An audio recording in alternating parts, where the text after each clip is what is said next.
বাহানি news hour extra. আমরা আজকের যে শিরোনাম নিয়ে কথা বলবো, কিট পলিটিক্স করোনা।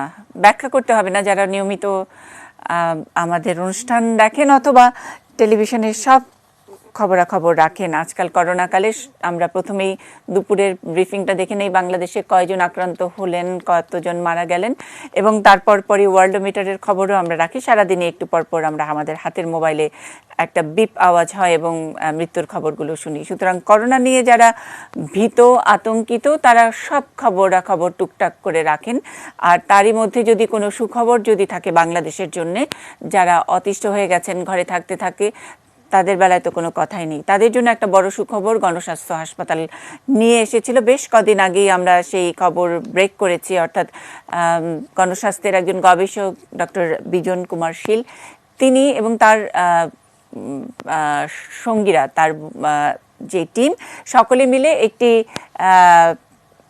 কিট সস্তায় এবং খুব তাড়াতাড়ি পরীক্ষা করা যায়, করোনা পরীক্ষা করা যায়, সেরকম একটি কিটের উদ্ভাবন করেছিলেন, বলা যায় ইনস্টলেশন। ওনারা দীর্ঘদিন ধরে সার্স, মার্স এগুলো নিয়ে কাজ করছিলেন।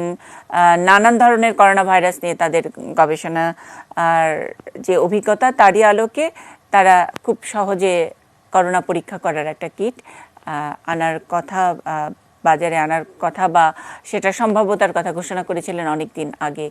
গতকাল আনুষ্ঠানিকভাবে প্রেস কনফারেন্স করে গণস্বাস্থ্য হাসপাতাল এবং ডক্টর বিজনের টিম, ডক্টর জাফরুল্লাহর টিম সকলে মিলে এই কিট উপস্থাপন করেছেন এবং ওষুধ প্রশাসনের আনুষ্ঠানিকভাবে সেটি গ্রহণ করার কথা ওনারা হয়তো ভেবেছিলেন। গণস্বাস্থ্য হাসপাতালের প্রত্যাশা ছিল যে ওষুধ প্রশাসন তারা আনুষ্ঠানিকভাবে সেটি গ্রহণ করবেন সকলের সামনে, কিন্তু সেটা করেননি। সেই সংবাদ সম্মেলনে দু একটি কথা বলেছেন ডক্টর জাফরুল্লাহ, সেটির সূত্র ধরেই এক ধরনের বিতর্ক তৈরি হয়েছে এবং বাংলাদেশের মানুষরা যারা খুব রাজনীতিপ্রিয়, তারা এতদিন ধরে লকডাউনের মধ্যে আছেন, কোনো রেশারেশি, কুরাজনীতি, যে সামান্য একটা বিষয় ধান কাটা নিয়েও আসলে বিএনপি আওয়ামী লীগ রাজনীতি নিয়ে কথা বলতে পারছেন না, এরকম একটি দম বন্ধ করা অবস্থায় এখন পরবিপর মালির ঘাড়ে অবস্থায় গিয়ে দাঁড়িয়েছে। গণস্বাস্থ্যের কিটের উপর গিয়ে ব্যাপারটি পড়েছে, এখন একটা রাজনীতির মোড়ক তার উপরে দেয়া হয়েছে। এটা কি কাঙ্ক্ষিত? মানুষের জীবন আগে নাকি রাজনীতি আগে? করোনা থেকে বাঁচবো আগে, কিট দিয়ে আমরা পরীক্ষা করব আগে, নাকি সেটা কোন দলের কাকে হাসিল করার জন্য কি করা হচ্ছে সেটা নিয়ে গবেষণা চলবে অথবা রাজনৈতিক চর্চা চলবে? সেই সব প্রশ্ন আমাদেরকে অনেকখানি বিব্রত করে। বাঙালি হিসেবে আমরা যারা আছি, করোনার সময় শঙ্কায় আছি, মানুষের জন্য চিন্তায় আছি, কিছুদিন পরে করোনা উত্তর যে মহামারী হবে সেগুলো নিয়ে কিভাবে দেশ সামাল দেবে, সেগুলো নিয়ে যখন আমরা একটু হলেও দুশ্চিন্তার মধ্যে পড়ে যাই, তাদেরকে একটুখানি বিব্রত করে বইকি। এই বিব্রত বোধ নিয়েই আমাদের আজকের অনুষ্ঠান শুরু করছি। Kit politics corona. আমরা শেষ যদি করে অনুষ্ঠানের শেষে যদি বলতে পারতাম কিট পলিটিক্স করোনা, তাহলে খুব মঙ্গল হতো, কিন্তু আপাতত একেবারে ঠিকঠাক করে করোনাই বলছি। কিট পলিটিক্স করোনা, করোনা যেভাবে কিট পলিটিক্সের মধ্যে এলো। মাসুদ কামাল আমাদের সঙ্গে আছেন, সাংবাদিক। আমরা সরাসরি সংযুক্ত হব ডক্টর জাফরুল্লাহ চৌধুরীর সঙ্গে, তিনি আমাদের অনুষ্ঠানের দ্বিতীয় ভাগে সংযুক্ত হবেন। ঢাকা শিশু হাসপাতালের অধ্যাপক ডক্টর সমীর কুমার সাহা, তিনিও ডক্টর বিজন কুমার শীলের মতো একই ধরনের কাজ করেন, তিনিও এই ধরনের গবেষণা করেন, ভাইরাস গবেষণার জন্য তিনি সুবিদিত, তার নাম, তিনি আন্তর্জাতিক খ্যাতিসম্পন্ন একজন গবেষক। ডক্টর সমীর কুমার সাহা আমাদের সঙ্গে আছেন। আরিফ জেপ্তিক আছেন অনলাইন অ্যাক্টিভিস্ট, এবং নুরুল ইসলাম হাসিব বাংলাদেশ পোস্টের বিশেষ প্রতিনিধি। এই স্বাস্থ্য চিকিৎসা বিষয়ক নিয়ে তিনি লেখালেখি করেন, রিপোর্টিং করেন। আমরা শুরুতে একটু দেখে নিই যে ডক্টর বিজন কুমার শীল যেই কিট উপস্থাপন করেছেন, গতকাল তিনি প্রেস কনফারেন্সে দেখাচ্ছিলেন, একটু তার বর্ণনাটা একটু দেখে নিই। আমরা দুই ধরনের কিট ডেভেলপ করেছি। একটি হচ্ছে করোনা ভাইরাসের অ্যান্টিজেন ডিটেকশন এবং আরেকটি হচ্ছে অ্যান্টিবডি ডিটেকশন। আপনারা বোধ করে জানেন যে প্রত্যেকটা ইনফেকশনে দুটো সাইকেল থাকে বা দুটো ডোর থাকে, জানালা বলা হয় আর কি। একটি হচ্ছে অ্যান্টিজেন বা ভাইরাল ফেস, আর একটা হচ্ছে ভাইরালের অ্যান্টিবডি, সেটা একটু পরে আসে। এই জন্য পৃথিবীর কোনো টেস্টই এককভাবে 100% রোগকে শনাক্ত করতে পারে না। যদি কেউ ক্লেম করে তাহলে বলছে ভুল বুঝছে সে। এই জন্য আমরা করেছি কি, আমরা যে দুটো ফেজ আছে ওই দুটো ফেজের মধ্যে ব্রিজ করেছি। সেটা হচ্ছে অ্যান্টিজেন, যদি আর্লি কেসে আসে, কোনো রোগী আসে আমাদের কাছে বা হসপিটালে যায়, সেটি শনাক্ত করার জন্য আমরা ভাইরাসের অ্যান্টিজেনকে ডিটেক্ট করেছি, মানে ভাইরাসের একটা কম্পোনেন্ট। এবং কেউ যদি পরে আসে, যখন ভাইরাস বা ভাইরাসের অ্যান্টিজেন থাকবে না, তাহলেও তাকে ডিটেক্ট করা যাবে, সেজন্য আমরা করছি অ্যান্টিবডি। এবং আমরা মূলত 3টি অ্যান্টিবডিকে একত্র ডিটেক্ট করতে সমর্থ হয়েছি, যার জন্য আমাদের সেন্সিটিভিটি এবং স্পেসিফিসিটি অনেক বেশি হয়েছে। এবং সবচেয়ে বড় কথা, এই দুটো টেস্টকে একত্রিত করার জন্য আমরা 100% রোগীকে শনাক্ত করতে পেরেছি। এটি একটা আমাদের খুব বড় অ্যাচিভমেন্ট। এই যে আপনার ডিভাইসটা দেখছেন, এই ডিভাইসের ভিতরে আমাদের কিন্তু কিছু ক্যাপচারিং রিয়েজেন্ট থাকে। যে রিয়েজেন্টটাকে আমরা প্রথমে এই ধরনের পাপারের 2 ফোঁটা দিয়ে একটা ভিজিয়ে নিই, তারপরে সাসপেক্টেড স্যাম্পলটা এখানে দিলে, সিরাম যেটাকে সিরাম অথবা প্লাজমা যেটাই বলেন, দিলে এটা সঙ্গে সঙ্গে ফ্লো থ্রু করে, মানে ভিতরে ঢুকেছে, শুষে নেয়। এবং তারপরে আবার আমরা 2 ড্রপ দিক এটা ক্লিন করে নিই। তারপরে এটাকে ডিটেক্ট করার জন্য রিয়াকশন হয়েছে কিনা, অ্যান্টিজেন বা অ্যান্টিবডি, ভাইরাসের অ্যান্টিবডি বা অ্যান্টিজেন আছে কিনা সেটা দেখার জন্য আমরা একটা ডিটেক্টিং দিই রিয়েজেন্ট, যেটা হচ্ছে গোল্ড পার্টিকেল। এটা ডেফিনিট সাজেস আছে, বল কনজুগেট বলা হয়। এবং যদি পজিটিভ হয় তাহলে 2টো লাইন আসবে, 2টো ডট হবে ছোটো ছোটো, আর যদি নেগেটিভ হয় 1টা ডট আসবে। সুতরাং এই পুরো টেস্টটি করতে আমাদের সময় লাগে খুব বেশি হলে 5 মিনিট, এর বেশি নয়। এটি হচ্ছে আপনার একটা অ্যান্টিবডি এবং অ্যান্টিজেন দুটোই পাশাপাশি করা উচিত, যাতে আপনার ওই ডায়াগনস্টিক উইন্ডোতে গ্যাপটা থাকে, সেই গ্যাপটাকে ব্রিজ দেওয়া যায়। এবং আমরা এই মুহূর্তে যতগুলো টেস্ট করেছি, আমরা শতকরা 100% পেশেন্টকে ডিটেক্ট করতে পেরেছি। মোটামুটি একই ধরনের ব্যাকগ্রাউন্ড। ডক্টর সমীর কুমার সাহা, আপনিও একটা ল্যাব চালান, আপনিও এই টেস্ট করতে পারেন। আপনি আমরা যেটা RT-PCR এর কথা জানি, আপনার ল্যাবটিও খুব আধুনিক। এবং আমরা জানি বিল গেটস তার কভার পেজে আপনাকে হিরো বলে আখ্যায়িত করেছিল তার ফেসবুকে। আপনার এরকম শিশু মৃত্যুর হার কমিয়ে আনাতে আপনার অবদানের কারণে। আপনি কি একটু বলবেন এই বিজন কুমার শীল যে কিট যেটা উপস্থাপন করেছেন, সেটার মধ্যে অসুবিধাটা কোথায়? থ্যাংক ইউ মুন্নি, খুবই ভালো প্রশ্ন করেছেন। আমি বিজনদার কথাটাও শুনলাম, কিছু কিছু কথা কিন্তু এখানে শুনলাম, এটা সত্যিকার অর্থে আমরা আগে খুব একটা শুনিনি। মানে ওনারা যে অ্যান্টিজেনও করেছেন সেটা কিন্তু আমরা শুনিনি। এটার একটা ইম্পর্টেন্ট ব্যাপার, যদি আমরা অ্যান্টিজেন ডিটেক্ট করতে পারি and if it is really true, specific এবং সেন্সিটিভ। আমি একটু পরে বলবো স্পেসিফিক অ্যান্ড সেন্সিটিভ বলতে কি বোঝায়। আমি একটু সময় নেব, যেহেতু আমি এমনভাবেই বলবো যাতে প্রত্যেকেই বুঝতে পারে। কারণ আমার কাছে মনে হচ্ছে যে আমরা আসলে পুরো দেশটাকে কনফিউজ করে ফেলেছি। এবং মুন্নি খুব একটা ভালো কথা বলেছে, অনেকদিন ধরে আমরা রাজনীতিটা পাচ্ছিলাম না, এবং রাজনীতি করার সময় আমার এই যে বন্ধুরা এখন সামনে বসে আছেন তারা অনেক বেশি টকশো করতে পারতেন, বেচারীরা কোনো টেকশো করার সুযোগও পাচ্ছেন না। তো আমার কথাটা হলো যে সবার আগে সায়েন্সটাকে বলি। বিজনদার যেটা কথা বললেন প্রত্যেকটাই কিন্তু সায়েন্স, কিন্তু সায়েন্স নিয়ে আমার একটাই কথা, আমরা অ্যান্টিজেন কথাটা আগে শুনিনি। অ্যান্টিজেন মানে আমরা বুঝতে পারবো যে ভাইরাসটাই আমার কাছে আছে, আপনারা অ্যান্টিজেন কথাটা বুঝে নিন।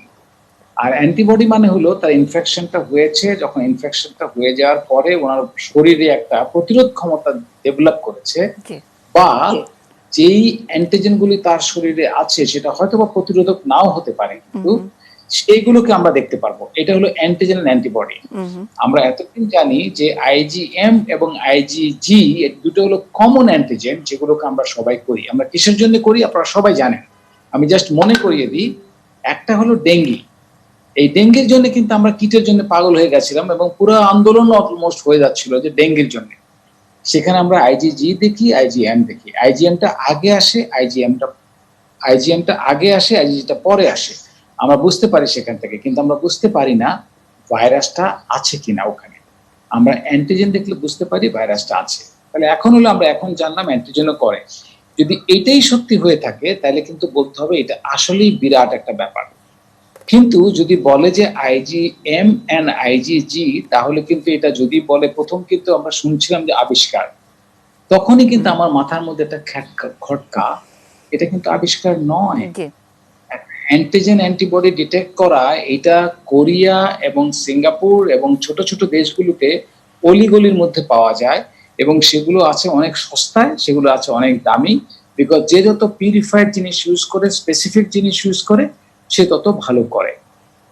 আমার প্রবলেমটা হলো এখানে, আমি যেটা শোনার পরে আমার বারবারই মনে হচ্ছে, যখনই তখন আমি এত বেশি কথা বলছিলাম না, কিন্তু আমার মনে হচ্ছিল যে আমি তো জানি না আসলে যে এই অ্যান্টিবডিটা আসলে কোত্থেকে এলো এবং কোথায় আমরা এটাকে ভেরিফাই করলাম, কে সেই ভেরিফিকেশন যারা করলো সেখান থেকে কে স্পেসিমেনটা দিল, এবং সেই স্পেসিমেনটা করার পরে আমি কিভাবে তার সেন্সিটিভিটিটা বুঝলাম।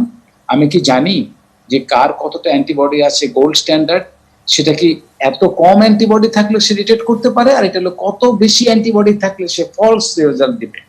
আমরা কিন্তু প্রোজন ফেনোমেননের কথা আছে। প্রোজন হলো যে আপনি এমন একটা সময় একটা অ্যান্টিবডি আছে, সেই অ্যান্টিবডিটা অনেক বেশি, তখন কিন্তু, কারণ অপটিমামে যদি অ্যান্টিজেন অ্যান্টিবডি না থাকে তাহলে কিন্তু ঠিক মতো রিয়াকশনটা বোঝা যায় না। যদি অনেক বেশি থাকে তাহলেও আমাদের প্রবলেম, অনেক কম থাকলে তো আমরা ডিটেক্ট করতেই পারবো না। আমরা কিন্তু কিছুই জানি না, এটা হলো একটা।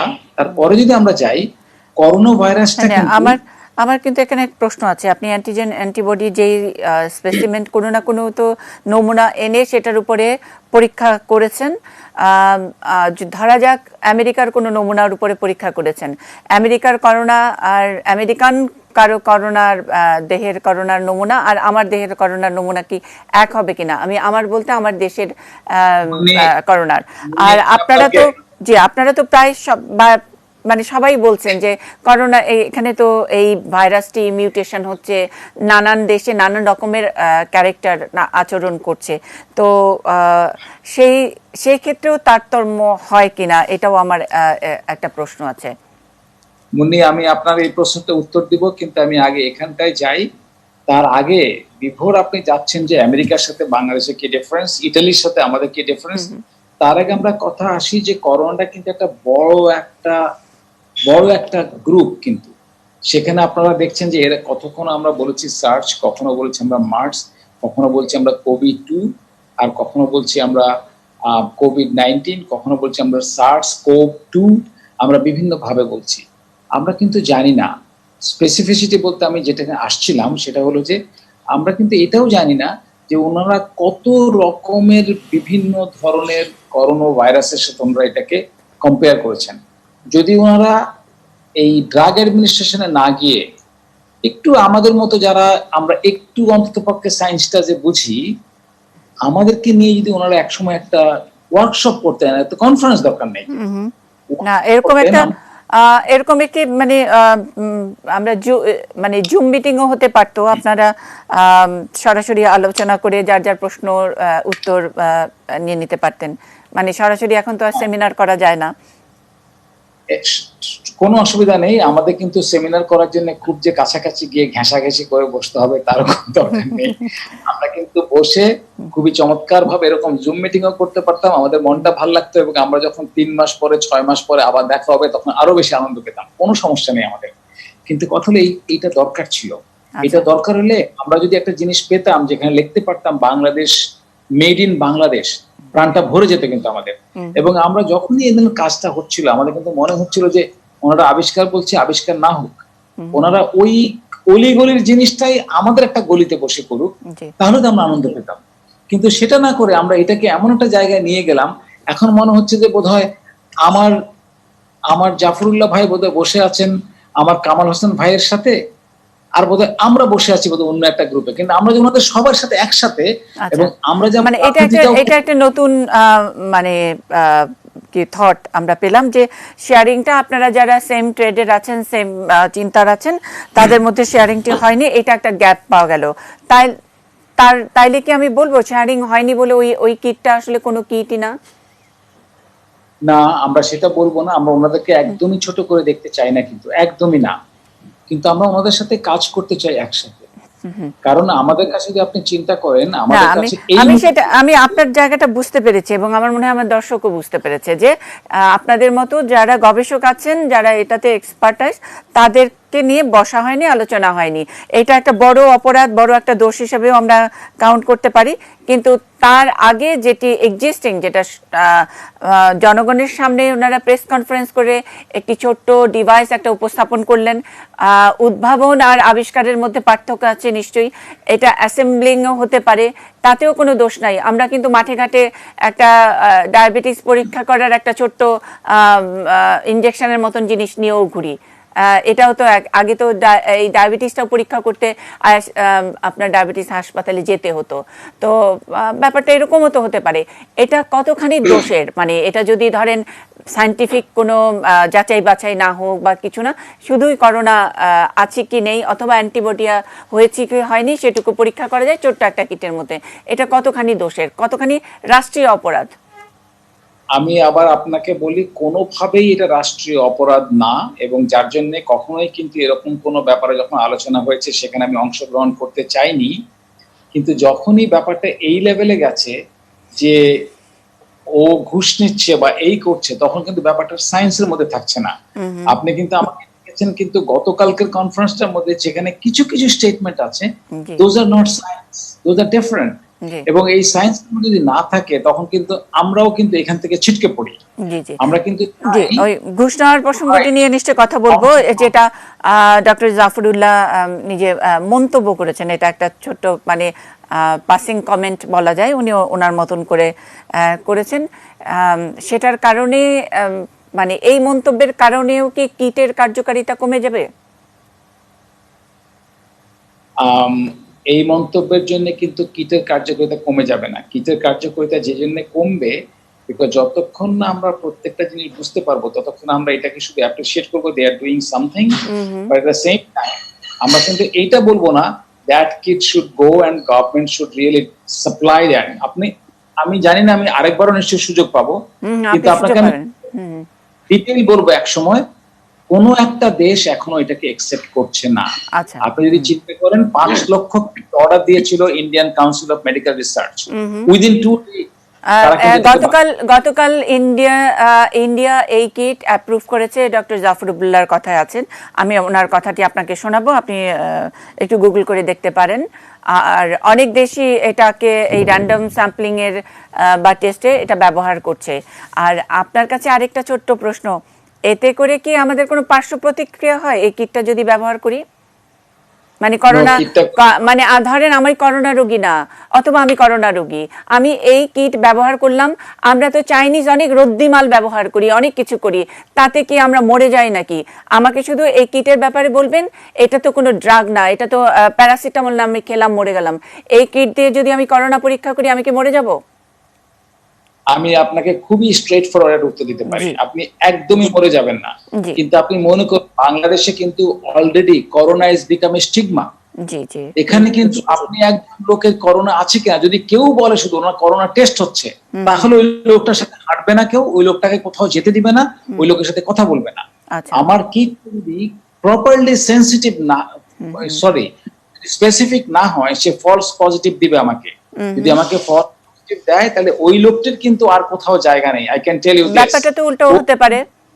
আমার যখন নাকি ব্যাপারটা উল্টো হতে পারে, এই স্টিগমাটা IEDCR এ গিয়ে লাইন ধরে টেস্ট করাটা একটা স্টিগমা হয়ে দাঁড়িয়েছে, কিন্তু যখন আমার হাতে হাতে থাকবে আমি তো নিজে টেস্ট করে নিজে সচেতন হতে পারি। আমরা কেন এই উল্টোটা ভাবছি না? Absolutely correct. কিন্তু আপনি এটা চিন্তা করেন, আপনি যদি ফলসলি পজিটিভ হন তাহলে একরকম, আর আপনি যদি ফলসলি নেগেটিভ হন then you are getting a certificate. আবার আরেকটা প্রশ্ন, ফলসলি পজিটিভ হয়ে তো আমার একটা কোয়ারেন্টাইনে থাকতে হবে, আমার ভালো খাবার খেতে হবে, আমি আলাদা থাকতে হবে, এতে কি আমার অসুবিধা নাকি সুবিধা? মানে এতে কি আমি স্বাস্থ্যগতভাবে বেনিফিটেড নাকি আমি আরো খারাপ হয়ে যাব? মুন্নি, আমি যদি ভালো খাবার খাই, সে খাবারটা কিন্তু দরজার সামনে দিয়ে যাবে, কিন্তু আমি থাকবো ভেতরে। একদিন 2 দিন ভালো লাগতে পারে, 3 দিনের দিন যদি বউ এসে দরজার সামনে দিয়ে যায় খাবারটা, আর আমি যদি ভেতরে থাকি, তাহলে ওই খাবারটা কিন্তু ভালো লাগবে না।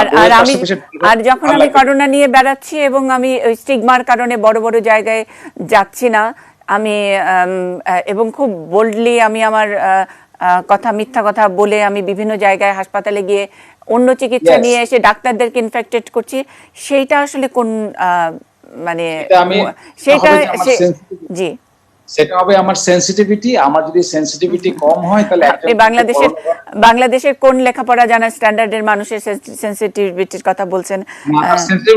আমি সেনসিটিভিটি কিন্তু এখানে বলছি, জি তার মানে হলো যে আপনার করোনা ভাইরাস আছে, কিন্তু কিডনিটা যথেষ্ট সেনসিটিভ না বা যথেষ্ট বাংলা আমার এই আচ্ছা বন্ধুরা বলতে পারে কার্যকরী নয় বা ঠিকঠাক করে রিডিংটা দিতে পারে না।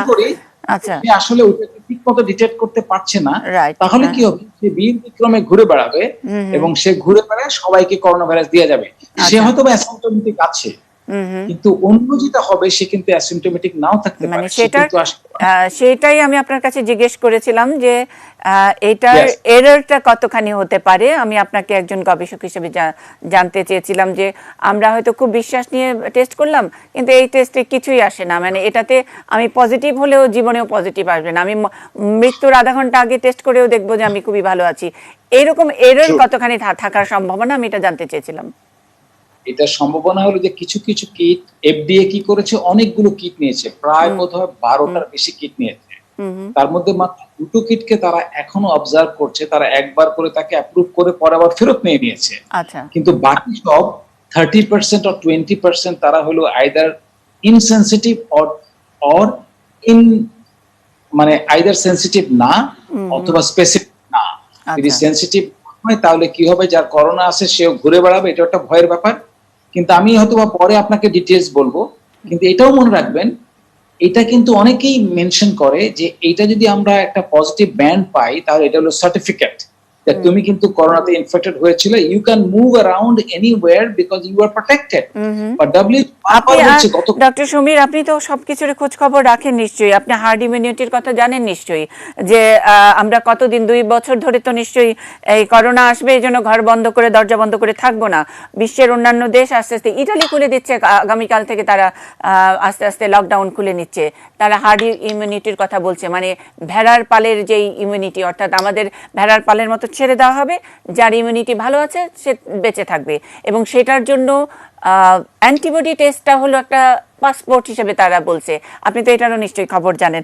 আসবো আবার আপনার কাছে, একটা ছোট্ট বিরতির পরে ফিরছি। আমাদের সঙ্গে ডক্টর জাফরুল্লাহ চৌধুরী যোগ দেবেন একটু পরে, সাংবাদিক মাসুদ কামাল আছেন স্টুডিওতে। একটা ছোট্ট বিরতি।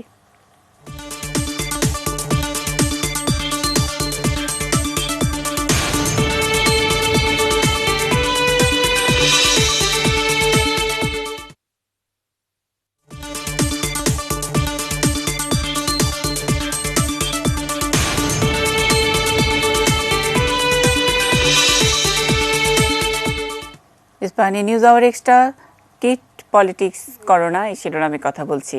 সাংবাদিক মাসুদ কামাল, আমি আপনার কাছ থেকে একটু শুনতে চাই, তার আগে যে প্রসঙ্গে শুনতে চাই সেটার কিছুটা অবতারণা করেছেন ডক্টর সমীর কুমার সাহা।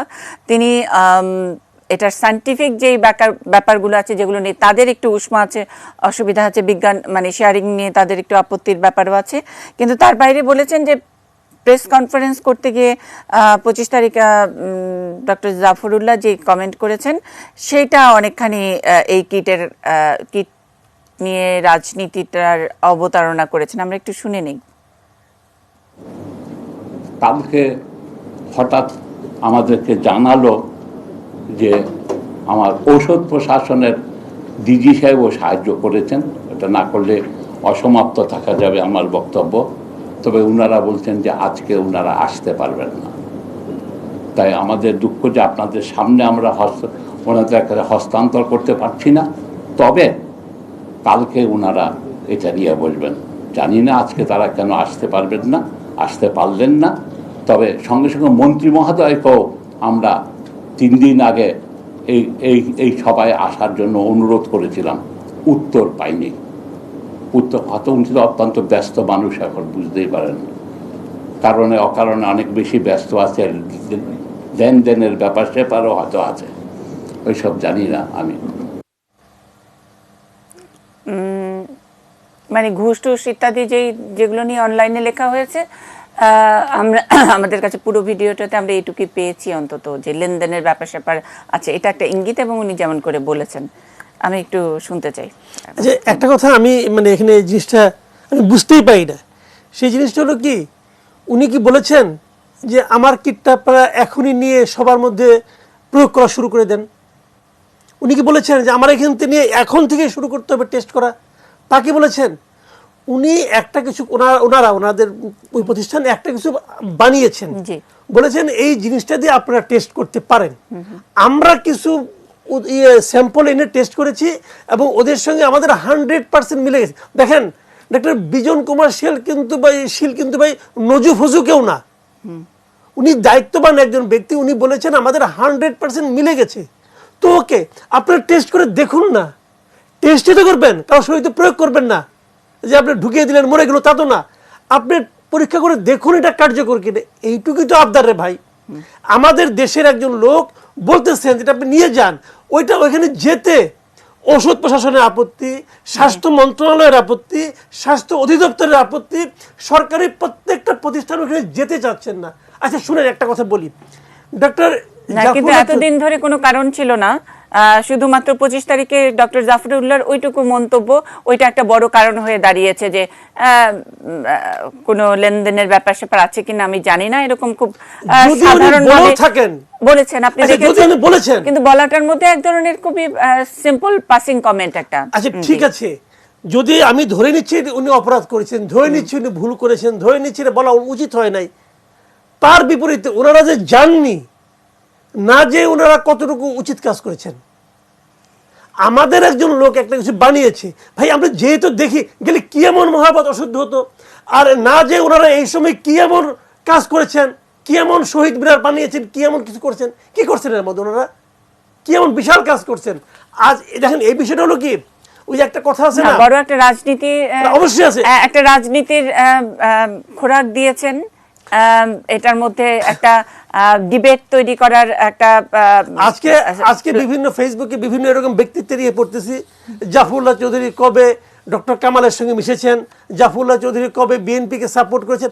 আরে বাবা, এটা তো আমরা সেই ব্রিটিশ আমল থেকে শুনে আসতেছি, মানে আমি বলছি ব্রিটিশ আমল না, সরি, অনেক আগে থেকে প্রবাদ তো আছে না। দেখেন একটা কথা বলি আপনাকে, ওই যে বলে না যে বিড়ালটা সাদা কি কালো, that is not important, important হলো সেটা ইঁদুর মারে কিনা। এখন এটা ডক্টর জাফরুল্লাহ চৌধুরী উনি গণস্বাস্থ্যে আছেন, উনি ডক্টর কামালের সঙ্গে বসেন, এই জন্য কি ওনার কিটে কাজ করবে না? বাংলাদেশে বিরাট একটা সংখ্যক ডাক্তার কিন্তু ড্যাব করে, তাদের চিকিৎসাকে রোগী ভালো হবে না ভাই, হবে না ভালো। অথবা বিএনপি আমলে কি এই সাচিবের ডাক্তারদের চিকিৎসা রোগী ভালো হতো না? হতো তো। কাজে এইটার সঙ্গে ওটা মিলাচ্ছেন কেন? এইটা মিলাই আপনি কি গুরুত্ব কমানোর চেষ্টা করতেছেন? এবং এই করোনা কালে এই সময় যখন জাতীয় সংকট স্পেয়ার করলো না, এটাও স্পেয়ার করলো না। আমরা সাধারণ মানুষের ঘাড়ের উপর দিয়ে খালি জনগণ চায়, জনগণ এটা চেয়েছে, জনগণ বলে বলে নানান কথা বলি, তাইলে মানে যারা সকল পলিটিশিয়ানও না, কিন্তু একেবারে আমরা পরিচিত যে মির্জা ফখরুল ইসলাম আলমগীর না, যেখানে নাকি খোদ প্রধানমন্ত্রী বলতেছেন যে কে আওয়ামী লীগ করে কে বিএনপি করে এটা আমরা দেখবো না, উনি বলতেছেন একদম। আর ওই বাঁশের চেয়ে কঞ্চি ধরো, এই কঞ্চিগুলি বলতেছে যে না উনি ডক্টর কামালের সঙ্গে বসছেন, উনি আমার নামে এটা বলছেন। ভাই এই কঞ্চির যন্ত্রণায় আমরা এখন এই জাতীয় অস্থির হয়ে গেছে, এই কঞ্চি মুক্ত করতে না পারলে ভাই আপনি ভালো বাস পাবেন না। যাই হোক, তারা কি এমন করেছেন সেটার জবাব আজকে সংবাদ সম্মেলনে দিয়েছেন, যে কোন কি কারণে যাওয়া হয়নি বা কেন যান নাই, কেন এই কিট আমাদের জন্য গুরুত্বপূর্ণ নয়, সেগুলো নিয়ে আজকে ওষুধ প্রশাসনের যে সংবাদ সম্মেলন, তা নিয়ে আমার সহকর্মীর রিপোর্টটি দেখব বিরতির পরে এসে।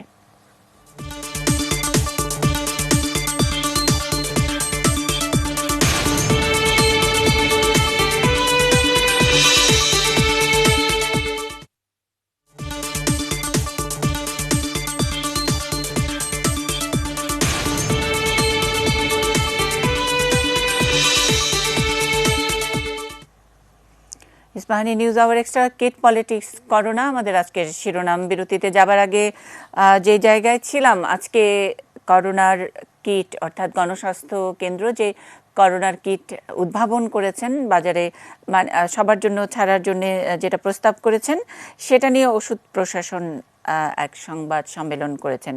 সে বিষয় নিয়ে সহকর্মী আরিফ জামালের রিপোর্টটি দেখব। স্বাস্থ্য কিন্তু চিঠি, এটা এই যে ওখানে ওনারা লিখেছেন করোনার র্যাপিড টেস্টিং কিট নিয়ে ঔষধ প্রশাসন অধিদপ্তরকে যে চিঠিগুলো পাঠিয়েছে গণস্বাস্থ্য, এর অন্তত 3টিতে সহযোগিতার জন্য ধন্যবাদ ও কৃতজ্ঞতা জানিয়েছে তারা। সবশেষ 21 এপ্রিল দেয়া চিঠিতেও তার ব্যতিক্রম ছিল না। যদিও তার কদিন পরই 26 এপ্রিল ঔষধ প্রশাসন অধিদপ্তরে গণস্বাস্থ্যের প্রতিনিধি দল দেখা করে যাওয়ার পর সংবাদ সম্মেলন করে সরকারি প্রতিষ্ঠানটির বিরুদ্ধে অসহযোগিতা, ঘুষ, সরকারকে বেকায়দায় ফেলা সহ বিভিন্ন অভিযোগ করেন ডক্টর জাফরুল্লাহ চৌধুরী। বিজন কুমার যে সায়েন্টিস্ট, ওনার সঙ্গে আমার কথা হয়েছে, উনি কিন্তু সবকিছু বোঝেন এবং দে এগ্রিড এভরিথিং উইথ মি। কালকে আমার সঙ্গে যে কথা হয়ে ওনারা হাসি মুখে বের হয়ে গেছেন আমার অফিস থেকে, চিঠি নিয়ে ওনারা চলে গেছেন এবং ওনারা সব কিছুতে এগ্রিড। এবং গতকালকে মহিবুল্লাহ সাহেব কিন্তু বলেছেন একটা টক শোতে যে আমরা ওনাদের যে পাথয় সে পাথয় ফলো করব।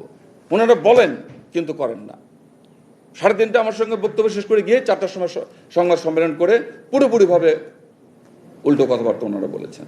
সচিবালয় ব্রিফিংয়ে মহাপরিচালক জানান, টেস্টিং কিটের কাঁচামাল আমদানি, ফ্যাক্টরি ভিজিট সহ সব বিষয়ে দ্রুততম সময়ে সাড়া দিয়েছে ঔষধ প্রশাসন অধিদপ্তর। আর অনুমোদনের জন্য গণস্বাস্থ্যকে সাধারণ নিয়ম মানারই অনুরোধ করা হয়েছিল। কার্যক্রম বাধাগ্রস্ত করার গণস্বাস্থ্যের অভিযোগ ভিত্তিহীন। যে ভাষায় ডক্টর জাফরুল্লাহ কথা বলেছেন তাও আপত্তিকর, অগ্রহণযোগ্য বলেন তিনি।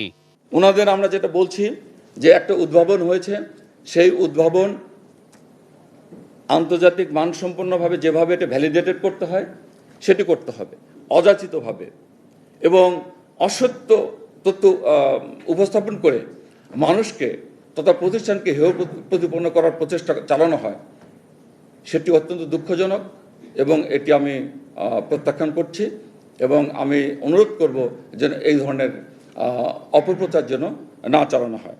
ব্রিফিংয়ে মেজর জেনারেল মাহবুবুর রহমান জানান, বাংলাদেশ সহ বিশ্বের কোনো দেশই র্যাপিড টেস্টিং কিট ব্যবহার করছে না। যেসব দেশে এর ব্যবহার শুরু হয়েছিল তারাও বাদ দিয়েছে। আর বিশ্ব স্বাস্থ্য সংস্থাও করোনা শনাক্ত করতে র্যাপিড টেস্টিং কিট ব্যবহার অনুমোদন করেনি। WHO রিকমেন্ডেশন নেই, আমরা ব্যবহার করছি না আমাদের দেশে, কিন্তু ভবিষ্যতে এটি প্রয়োজন হতেও পারে, হয়তো সেরো সার্ভিলেন্স অন্য কোনো কারণে প্রয়োজন হতেও পারে।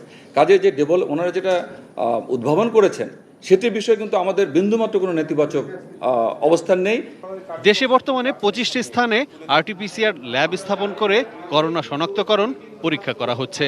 আরটিপিসিআর কিটের কোনো ঘাটতি আমাদের নাই, এখনো যদি বলেন আমাদের 1 লাখের উপরে কিন্তু মজুদ আছে। আরিফ জামাল, এটি নিউজ, ঢাকা। অনেকগুলো জায়গায় বৈপরীত্য লক্ষ্য করা যায়।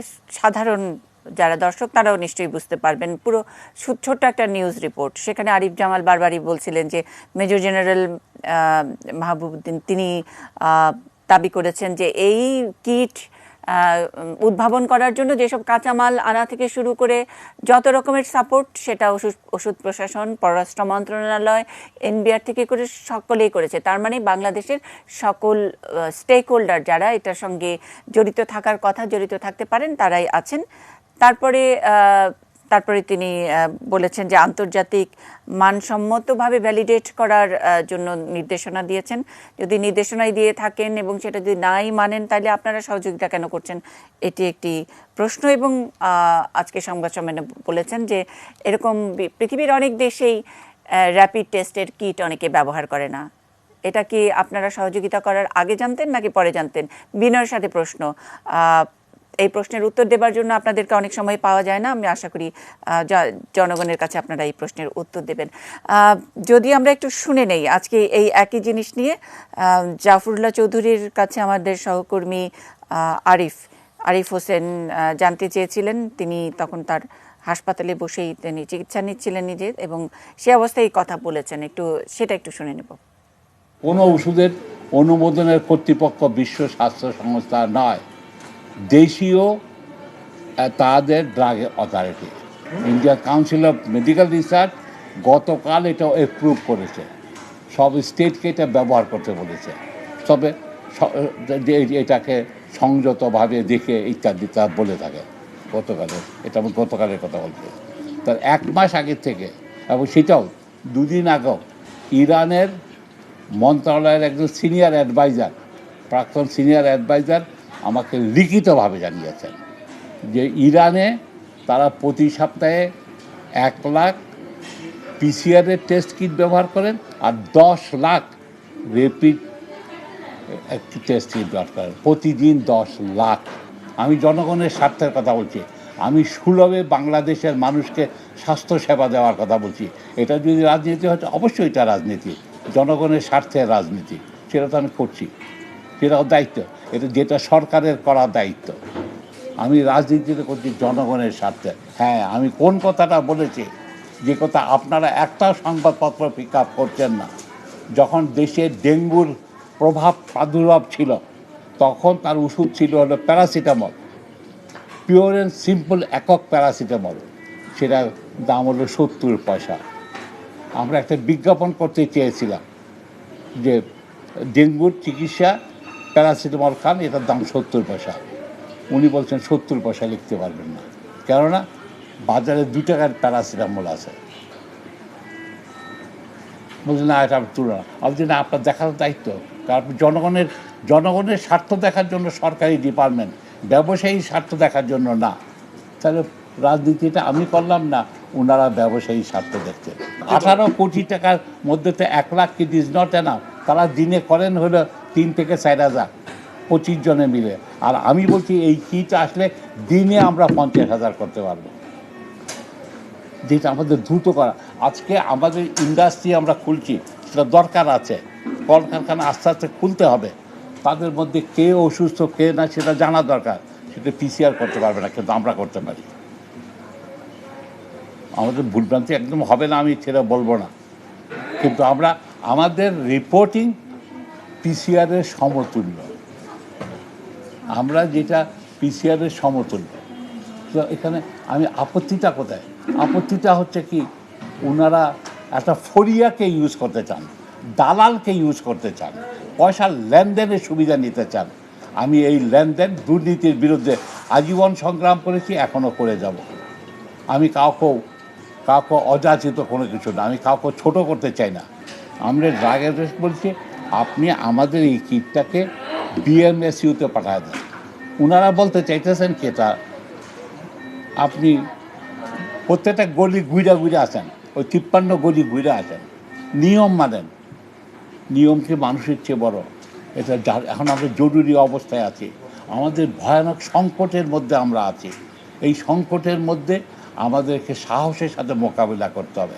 আমরা যেটা চাচ্ছি, অকারণে আমলাতান্ত্রিকতা করেন না, অকারণে দুর্নীতি করেন না, অকারণে বাংলাদেশের মানুষকে হয়রানি করেন না, অকারণে মিথ্যাচার করেন না, অকারণে ভুল তথ্য দিয়ে। আমরা একটু আরিফ জেপ্তিকের কাছ থেকে একটু শুনে আসি, অনলাইন অ্যাক্টিভিস্ট। অকারণে অনেক কিছু করেন না বলছেন, আমরা এই যে রাজনীতিটা হচ্ছে সেটা কারণে না অকারণে? আরিফ জেপ্তিক। এটা হচ্ছে একটা দুঃখজনক পরিণতি, যে জিনিসটা হচ্ছে আমাদের সরকার সহায়তা করেছেন, আমার কাছে মনে হচ্ছে যে একবারে সহায়তা করেন নাই তা নয়, পুরোটাই সরকারি, তারা লেজেগু করে জি পুরোটাই সরকারি সহযোগিতা। আপনি যদি শুনে থাকেন, সরকারের সহযোগিতা নিয়ে আমার কোনো প্রশ্ন নেই, কিন্তু সহযোগিতার থেকে এখন যে কথাটা বলা হচ্ছে যে কিট নিয়ে রাজনীতি হচ্ছে, সেই রাজনীতির সুযোগটাও কিন্তু সরকার করে দিয়েছে। কিভাবে করে দিয়েছেন? আপনি বক্তব্যের জায়গাটা একটু মাসুদ ভাই যে কথাটা বলছিলেন যে আমাদের একটা প্রটোকল আছে, প্রটোকল ভাঙা যাবে না। এটা কিন্তু প্রথম কথা হচ্ছে যে কোনো রাগ বা এই ধরনের স্পর্শকাতর বিষয়ে প্রটোকল ভাঙার কোনো সিস্টেম নাই, আপনাকে নিয়ম মেনেই আগাতে হবে। কিন্তু সেই নিয়মটা যদি খুব জরুরি ভাবে করা যায়, সেই দেহভঙ্গি সরকারের আছে বলে গণস্বাস্থ্যের বক্তব্য থেকে আমরা বুঝি না। গণস্বাস্থ্যকে দেখিয়ে দেওয়া হচ্ছে সিআরওতে যান, এইটা করেন ওইটা করেন সবই করেন।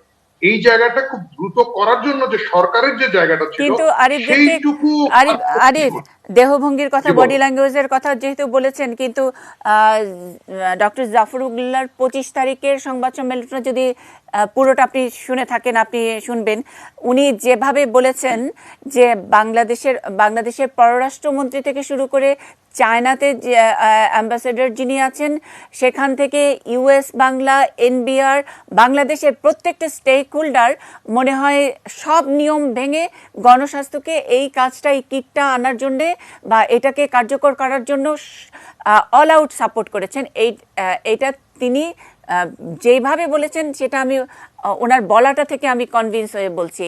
আমি তো কোনো চিঠি চালাচালি দেখিনি, কিন্তু উনি প্রত্যেকের রেফারেন্স ডায়লগ শুদ্ধ করে বলেছেন, কারা কারা বলেছেন। এনবিআর তাকে বলেছেন ভাই আগে কাজটা করেন।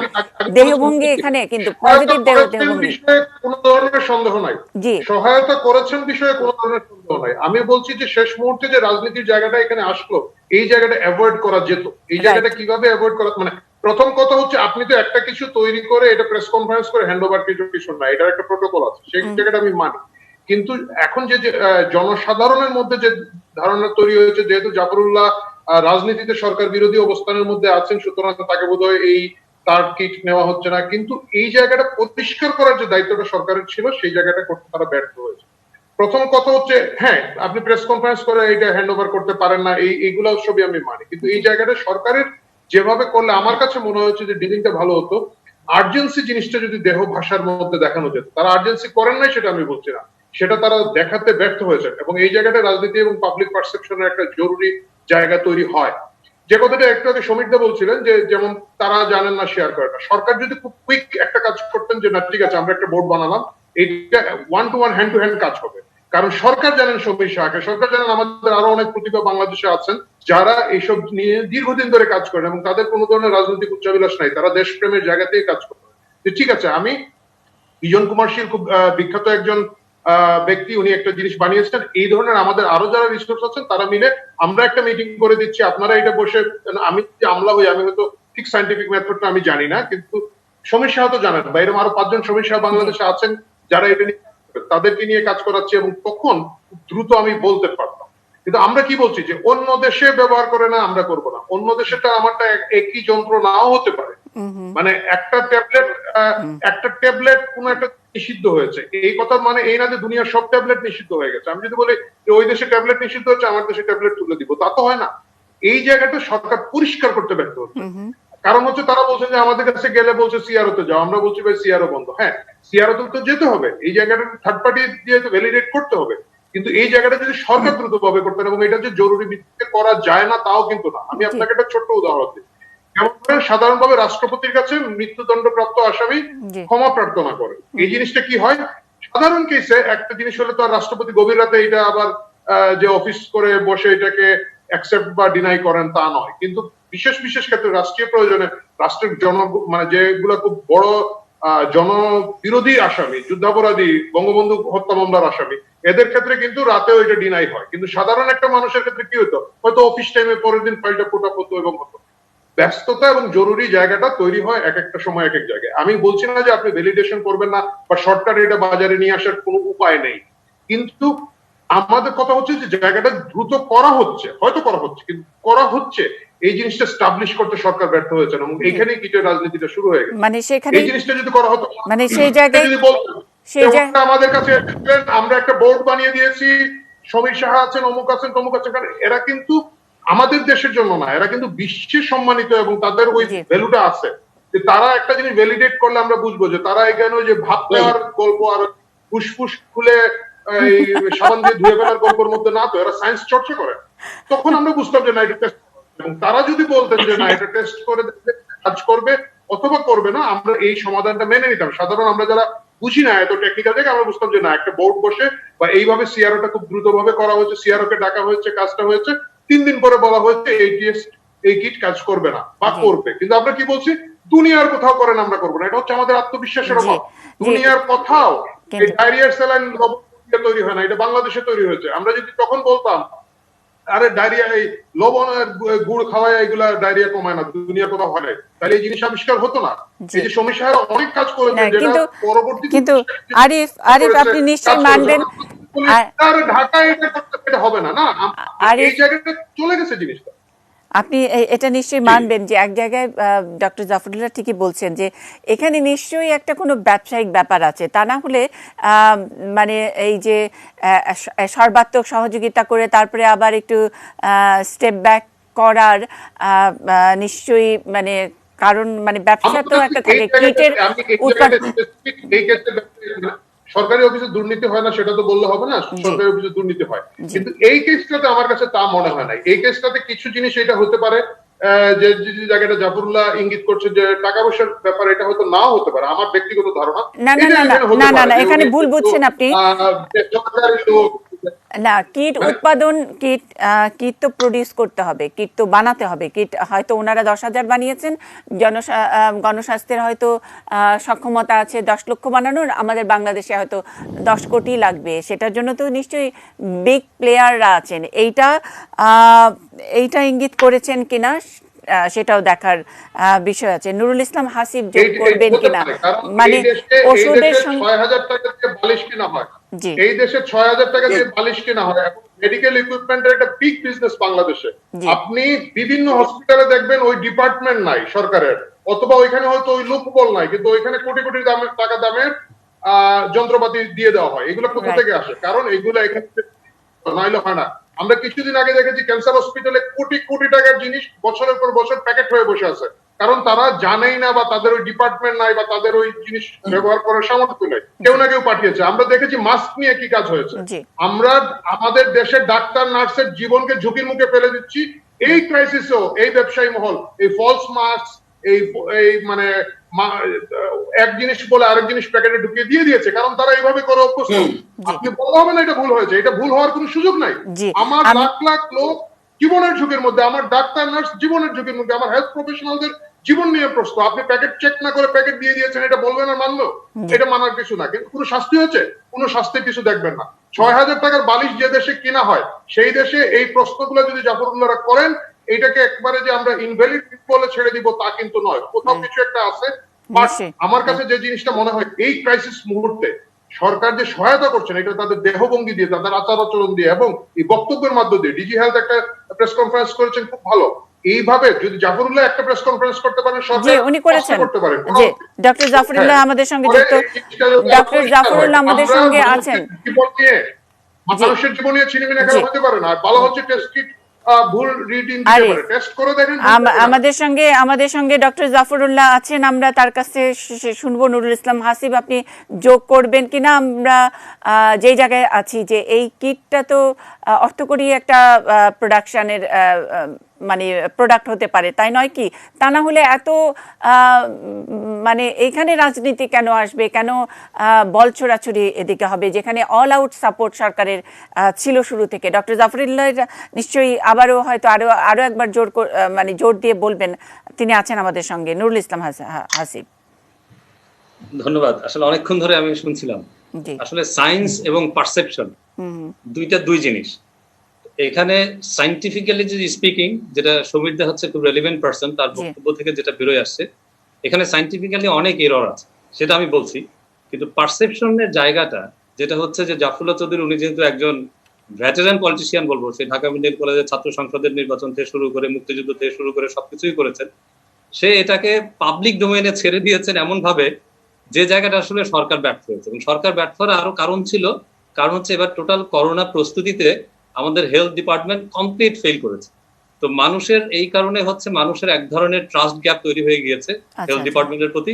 এবং সেই জায়গাটায় আপনার এই বিষয়টা যেহেতু ঢুকে গেছে, এখন এখানে পারসেপশনটা রুল করছে, এখানে সায়েন্স আর থাকছে, যেটা খুবই আনফরচুনেট। এখন কেন আমি সায়েন্স পারসেপশন বললাম?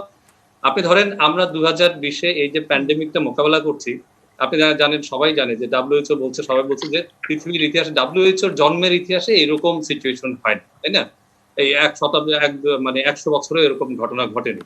আবার এটাও ঠিক, আমরা এমন সময় এই জিনিসটা ফেস করছি যখন সায়েন্স এবং টেকনোলজি তার সর্বোচ্চ লেভেলে আছে, তাই না? এখন যার ফলে হয় কি, এবং আর একটা বিষয় দেখবেন যে এটা শুধু আমাদের এই তৃতীয় বিশ্বের দেশ, গরিব দেশ বা কিংবা বাংলাদেশ আমরা আক্রান্ত না, এখানে বড়রা আক্রান্ত। বড়রা কারা? আমেরিকা, ইউরোপ, যারা হচ্ছে সায়েন্সের আপনার কি বলবো, এটা পিলগ্রিম, তারা এপিসেন্টার, সবকিছু সায়েন্স হচ্ছে। যার ফলে যেটা হচ্ছে, সেখানেও আপনার সব, আপনি কোম্পানি বলেন, ইনভেস্টমেন্ট বলেন, সায়েন্টিফিক রিসার্চ বলেন, ভ্যাকসিন, সবকিছু তো ওখানেই হয়। তারাও কিন্তু এটা নিয়ে অনেক দিন ধরে কাজ করছে, তারাও নতুন নতুন অনেক কিছু নিয়ে আসছে। কারণ আপনি দেখবেন ইউকে তে, লন্ডনে 3 দিন ধরে লাইন দিয়ে আছে, টেস্ট করতে পারছেন, কারণ পিসিআর টেস্টিং এর কারণে। কিন্তু মানে তখন সেখানে নতুন নতুন কোম্পানি হচ্ছে, আপনার এই মানে বিষয়গুলো নিয়ে আসছে। ব্যাপারটা হাসিব কিন্তু ওরকমই হয়ে যাচ্ছে যে যেখানে WHO সুবিধা করতে পারছে না, লন্ডনে বড় বড় জায়গায় গিয়ে লাইন হয়ে আছে, আর এখানে একটা গরিব দেশে একটা হাসপাতাল গণস্বাস্থ্যের মতো না। ব্যাপারটা কি ওরকম জুতা আবিষ্কারের যে চামারের মতো হয়ে গেল ব্যাপারটা, যে চামার একটা জুতা আবিষ্কার করে ফেললো? ব্যাপারটা ওরকম না, এই কারণে, কারণ গণস্বাস্থ্য যেটা করেছে এটা নতুন কোনো আবিষ্কার না, জি, এটা একটা লোকাল প্রোডাকশন। এবং আমি ওই কারণেই আসছি যে এত কিছুর কারণে WHO 8ই এপ্রিল আমি, আপনি তারিখটা মনে রাখেন এবং সেটাও পাবেন, WHO একটা সায়েন্টিফিক ব্রিফ দিয়েছে এগুলোর উপর, এবং তারা সায়েন্টিফিক ব্রিফ দিয়ে তারা বলেছে যে এই ধরনের টেস্ট হচ্ছে আপাতত গভর্নমেন্টগুলোকে, WHO গভর্নমেন্টগুলোকে গাইডলাইন দেয়, গভর্নমেন্ট মানবে কি না মানবে না তার বিষয়, এবং গাইডলাইন তুলেও নেয়। আপনি জানেন হাসিব খুব ভালো করে, একদিন গাইডলাইন দেয়, 19টি গাইডলাইন দেয়, তার 2 দিন পরে আবার প্রেস কনফারেন্স দিয়ে ওই গাইডলাইন তুলেও নেয় WHO রোল। প্রায় প্রতিদিন এখন এই কোভিডের সময় প্রায় প্রতিদিন WHO এরকম WHO গাইডলাইন কিন্তু অত চেঞ্জ হয় না। এটা কিন্তু অনেকে হয়তো আমরা ভুল বুঝছি এই কারণে, কারণ এখন এতভাবে আসছে, বিশেষ করে ডোনাল্ড ট্রাম্প বা এমন কথাবার্তা বলছে বলে জিনিসগুলো এরকম হচ্ছে, কিন্তু বাস্তবে দেখবেন WHO সবার শেষে কথা বলে, এবং WHO যখন যেটা কথা বলে তখন আসলে এরপর আর কোনো কথা থাকে না। তো তখন তারা একটা কথা বলেছে, যেটা সুবিধার বক্তব্য, যে মিটিং এর প্রসঙ্গ এসে আর থেমে গেছে, যে এটা হচ্ছে validated, must be validated in appropriate population in appropriate setting. This is very important. যেটা হচ্ছে, যে কারণেই হচ্ছে এই যে চিঠি চালা, যে এটার বিষয়টা হচ্ছে যে আপনি একটা অ্যাপ্রোপ্রিয়েট সেটিং এ যে এটা একটা ভ্যালিডেট করে আসবেন, এবং এটা যে বললেন যে এটা যে মিটিং করে একটা চিঠি লিখে বিষয়টা তা না, আপনার একটা অ্যাপ্রোপ্রিয়েট পপুলেশনের উপরে আপনার এই কাজটা করতে হবে। সো এটা হচ্ছে সায়েন্স। এখন যেটা হচ্ছে, কিন্তু যেহেতু আপনার এই বিষয়টা এখন পাবলিক ডোমেনে চলে গেছে, এটার মধ্যে আমরা ওনার কাছ থেকে জেনে নেব। হাসিব, অনেক অনেক অনেক অনেক ধন্যবাদ। আমরা আমাদের সঙ্গে ডক্টর জাফরুল্লাহ এখন যুক্ত হবেন একটা বিরতির পরে। আপনি বলছেন ট্রাস্ট গ্যাপ একটা হয়েছে এবং সেই জায়গায় সুযোগটা নিচ্ছেন ডক্টর জাফরুল্লাহর কাছে এই প্রশ্নই, তবে বিরতির পরে উত্তরটা নিব।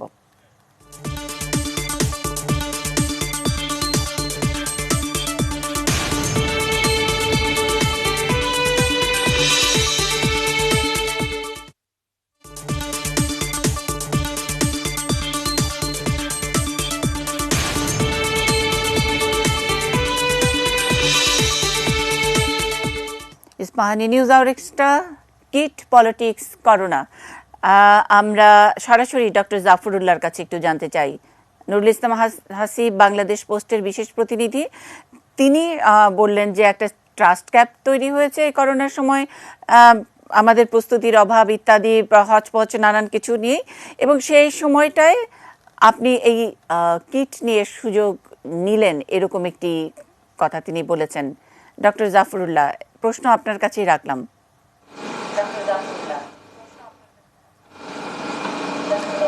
কি হলো, কি আমি প্রশ্নটা ঠিক বুঝতে পারিনি। আচ্ছা, আমাদের একজন সাংবাদিক আমাদের সঙ্গে সংযুক্ত হয়েছিলেন, আপনি নিশ্চয়ই দেখেছেন, আছেন এখনো উনি আমাদের সঙ্গে, বাংলাদেশ পোস্টের বিশেষ প্রতিনিধি নুরুল ইসলাম হাসিব।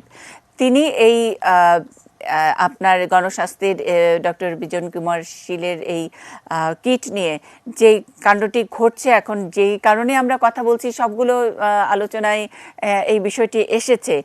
এই রকম একটি অবস্থা আপনি তৈরি করেছেন ডেলিবারেটলি, এরকম একটি ইঙ্গিতই দিয়েছেন। তিনি বলেছেন যে করোনা নিয়ে যে একটা ট্রাস্ট গ্যাপ তৈরি হয়েছে, সরকারের প্রস্তুতির অভাব ইত্যাদি, আমাদের অজ্ঞানতা, সায়েন্স সম্পর্কে আমাদের ধারণা কম ইত্যাদি, এরকম একটি সুযোগে আপনি রাজনীতিটা রোল করেছেন এই ট্রাস্ট গ্যাপের সুযোগ নিয়ে। কি বলবেন, ডিফেন্ড করবেন কিনা? না, আমি রাজনীতি করি, সেটা জনগণের রাজনীতি করি, জনগণের স্বার্থটা দেখাশোনা করি। আমি কোনো রকম কোনো সরকার, কোনো দলের বা কোনো কিছু না।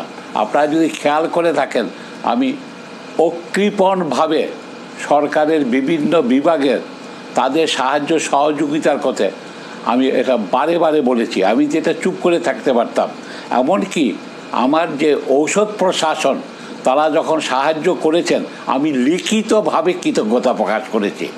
কিন্তু আমি আপত্তিটা কোন জায়গায় করছি, উনি না বুঝে, ভদ্রলোক না বুঝে অকারণে কিছুটা অজ্ঞতাপ্রসূত কারণে উনাকে কারো দ্বারা মিসলিড হয়েছেন, ভুলভাবে প্রভাবিত হয়েছেন, তখনই আমি আপত্তিটা করছি। উনি যেটা বুঝতে পারছেন না যে বাংলাদেশে আজকে দ্রব্যমূল্য বাড়ার একটা মূল কারণ হলো ফরিয়া মিডল ক্লাস, যে দালাল শ্রেণী। আমি সেটার আপত্তি করছি। আমাদেরকে যেটা ধরেন ওষুধ, সেটা আরও অনেক বেশি ক্রিটিক্যাল, যেটা আপনার খেতে হয়, গায়ে লাগাতে হয়, সেইটার জন্য তো আপনি সিআরওকে পাঠান না। কিন্তু একটা যন্ত্রপাতির ব্যাপারে হঠাৎ সিআরও কেন চাইছেন? কারণটা হলো, ডক্টর জাফরুল্লাহ, আমার একটা প্রশ্ন, মূল কারণটা হলো এই ফরিয়াদা বা মিডল বিট হলে লেনদেনের সুবিধা হয়। সেটা আপনারা আমাদের পূর্ববর্তী বক্তারা বলেছেন, আমি সেটা আমি ফরিয়ার বিষয়টি পরিষ্কার হতে চাই। এই কিট তৈরিতে ফরিয়াদের ভূমিকা কি? আপনি অনেক ব্যবসায়িক গ্রুপের, এই কিট একটা তৈরি করতে কত পয়সা লাগে, ম্যাক্সিমাম কত টাকা বিক্রি করা যায়, এবং সেটা বড় বড় কোম্পানিগুলো নিলে কি পরিমাণ লাভ করতে পারে, সেটার একটা ইঙ্গিত কি দেবেন কিনা? একটু আগে আপনি প্যারাসিটামলের গল্প করছিলেন যে 70 পয়সার প্যারাসিটামল যেটা বাজারে 2 টাকা পাওয়া যায়, সেই কারণে আপনাকে প্রতিহত করা হয়েছিল। এইরকম কি কোনো ব্যাপার আছে কিনা? কেন ফরিয়া লেগে গেল এটার পিছনে? লেগে গেল হলো কি, এই যে আমাদের যে পিসিআরের কিট আগে আমদানি হতো 15,000 টাকায়, সেটা যেই আমাদের এই উদ্ভাবনের ক্ষমতাটা আসলো, আস্তে আস্তে দামটা কমতে থাকলো। তারপরে কি, এর মধ্যেও আমরা 12 তারিখে আমরা কিছু রক্ত চেয়েছিলাম, সেটা 22 তারিখ। এর মধ্যে সরকারি একটা ফাইল প্রসেস হয়ে গেছে, 1.5 মিলিয়ন কিট আমদানি হয়েছে। ওখানে আপনারা যদি প্রেস কনফারেন্স লক্ষ্য করে থাকেন, ওনারা বলেছেন ওনাদের কাছে 1 লক্ষ কিট আছে, কিন্তু বাংলাদেশের 1 লক্ষ না, কোটি কিটের দরকার হবে, লক্ষ না। শুধু এটা বুঝতেই পারছেন ব্যবসা সেখানে। আর দ্বিতীয় কথাটা আমি কি বলেছি, আমি বললাম যে আপনারা এই ফরিয়া কেন করতে হবে? ওয়াই নট আমার শিশু হসপিটাল, তাদেরকে শ্রমিকরা আছে, আমার বঙ্গবন্ধু এত বড় বিশ্ববিদ্যালয়, তারা কি করতে পারে না? তারা এটা দেখে কি দেখবেন? এটা দেখবেন, আজকে শীত দেখবে এটার কার্যকারিতা, তুলনামূলক কার্যকারিতা আছে কিনা। যেটা আজকে পিসিআরে যাকে রায় পজিটিভ বলেছে, আমি সেটাকে নেগেটিভ বলছি কিনা। সেই জন্য আমরা বলেছি আমাদের সফলতাটা অত্যন্ত তুলনামূলক, আমরা ভালো উইডু মিস্টেক যেটা হলে যে হবে না, লক্ষ লক্ষ করলে মিস্টেকগুলি কমে আসবে আরও। সেটাই হলো আমি বোঝাবার চেষ্টা। আমরা বলেছি না যে, আমরা বারে বারে বলছি অনুগ্রহ করে 2 লাইনের একটা চিঠি দেন, দিয়ে বলেন যে শিশু হসপিটাল আপনারা এটা পরীক্ষা, তুলনামূলক পরীক্ষাটা করে দেন, বিএসএমইউ আপনারা করে দেন, আইসিডিডিআরবি করে দেন, আবার কারো কাছেই। কিন্তু আমি মিডল ম্যানের মাধ্যমে যাব না। আমার পরিষ্কার কথা, আমি মিডলম্যানের বিরুদ্ধে সংগ্রাম করছি।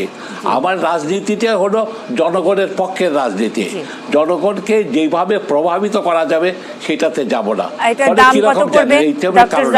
আমি আরেকটা লাইন বলি, আমার সম্পর্কে একটা জিনিস বলা হচ্ছে, আমরা দূষিত রক্ত আমদানি করেছি। একজন অধ্যাপক সাহেব বারে বারে আপনাদের বিভিন্ন টেলিভিশনে বলে বেড়াচ্ছেন, এবং এর ফলে মিসলিড তো ওখানেই হচ্ছে। দূষিত রক্ত আমদানি করা যায় না, আমরা আমদানি করিও নেই। আমরা কি করেছি, অ্যান্টিজেন অ্যান্টিবডি আমদানি করেছি, সেগুলি কি মিলিয়ে ওই যে ছবির হাসছে, যারা জানে তারা যে এইভাবে দূষিত রক্ত, অথচ এই মিসলিডিং কথা কেন বলছেন, কার পক্ষে বলছেন, কার স্বার্থে বলছেন, কাদের পক্ষে সেটা, এই জিনিসগুলিকেই আমরা চাইছি যে আমাদের সরকারি বিশ্ববিদ্যালয়। ডক্টর জাফরুল্লাহ, আপনি কি সুযোগ দিয়েছিলেন যে চিকিৎসক বা কে বলছেন আমি ঠিক নিশ্চিত নই, কিন্তু দূষিত রক্ত আপনারা যে আমদানি করেছেন আপনার ল্যাবে কি অ্যাক্সেস দিয়েছিলেন এবং কি পরীক্ষা করে গিয়ে তারপরে বলছেন যে এগুলো দূষিত রক্ত? আর ডক্টর সমীর এক জায়গায় একটু আমাদেরকে ইঙ্গিত দিয়েছেন যে আপনারা যেই অ্যান্টিজেন অ্যান্টিবডির যে টেস্ট করছেন, যে স্যাম্পল এনেছেন, সেটা কোথাকার স্যাম্পল সেটা নিয়ে আমাদের গবেষকরা খুব একটা পরিষ্কার নয়। অন্য দেশের স্যাম্পলের সঙ্গে আমাদের স্যাম্পলের একটা তো ফারাক হতেও পারে, সেইগুলো নিয়ে একটু আপনাদের শেয়ারিং এর গ্যাপ আছে। এইটাই বা কেন? মানে আপনি তো জনগণের জন্য কাজ করেন, আপনার সহকর্মী ডক্টর সমীর বা আরও অনেকেই আছেন, তাদেরকে এখানে এই প্রসেসটার মধ্যে কেন আপনারা জানানোর প্রসেসটার মধ্যে রাখেননি, এটাও আমাদের একটা প্রশ্ন। আর ডক্টর সমীর বোধহয় আর একটু যোগ করবেন, সায়েন্স যেখানে, এখানে তাদের কিছু এরারের কোনো ইঙ্গিত দিয়েছেন, সেটা আমি একেবারে ডক্টর সমীরের কাছ থেকেই জেনে নিতে চাই। স্যার, আমার যদি এই দুইটা প্রশ্নের উত্তর দেন।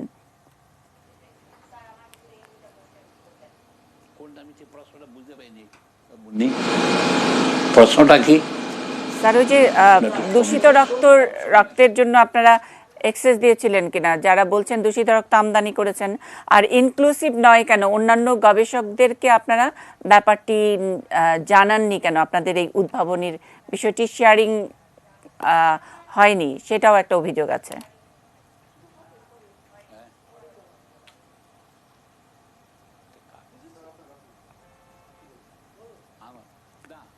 কোনো দূষিত রক্ত আমদানির কোনো অবকাশ নাই। আমরা কোনো রক্তই আমদানি করি নাই। আমরা বলেছি আমরা স্যাম্পল আমদানি করেছি, যেটা অ্যান্টিজেন অ্যান্টিবডি, সেটা বাজারে কিনতে পাওয়া যায়। বিশ্ববিদ্যালয়ে যারা গবেষণা করেন তারা জানেন বিভিন্ন সংস্থার থেকে এটা কিনে আনতে হয়, পয়সা দিয়ে কিনে। সে আমরা অ্যান্টিজেন অ্যান্টিবডি কিনে এনেছি সেটা। শুধু এখানে দূষিত রক্তের কোনো কারণও নাই এবং আমরা সেটা করবো না। দেশের জন্য ক্ষতিকর কোনো জিনিস আমরা এই মুক্তিযুদ্ধে অংশগ্রহণ করেছি দেশের ক্ষতি করার জন্য না, দেশের সুন্দর বাংলাদেশ দেখার জন্য। এটা উনি হয়তো না বুঝে করেছেন, অথবা কারো দ্বারা প্রভাবিত হয়ে এই জাতীয় মিসলিডিং বক্তব্য করে বেরিয়েছেন। আমি যদি অন্যায় করে থেকে নিশ্চয়ই আমার বিচার হবে।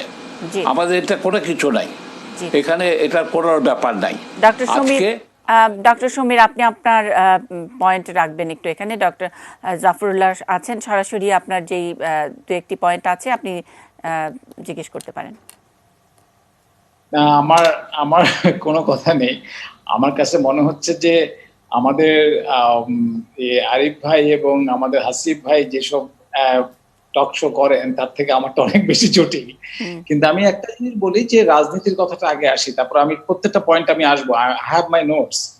মানে আমার কাছে মনে হচ্ছে এটা সত্যি কথাই যে একটা রাজনৈতিক ব্যাপার, কিন্তু আমার মনে হচ্ছে যে কথা অনুযায়ী আমি যদি আরিফ ভাইয়ের কথাটা শুনি, হাসিব ভাইয়ের কথাটা শুনি, তাহলে একটা ক্লিয়ার যে সরকার বোধহয় রাজনীতিতেই হেরে গেছে। তার কারণ হলো যে তারা যদি তাড়াতাড়ি এটাকে করে সব জায়গায় নিয়ে বলতে যাচ্ছে এই সময় তুমি এটা করো, বা এক্স তুমি ওয়াই এটা করো, ওয়াই তুমি এটা করো, জেড তুমি এটা করো, তাহলে আজকে বোধহয় এই রাজনীতিটা হতো না। সো আমার মনে হয় যে এটা রাজনৈতিক ব্যাপার একটা।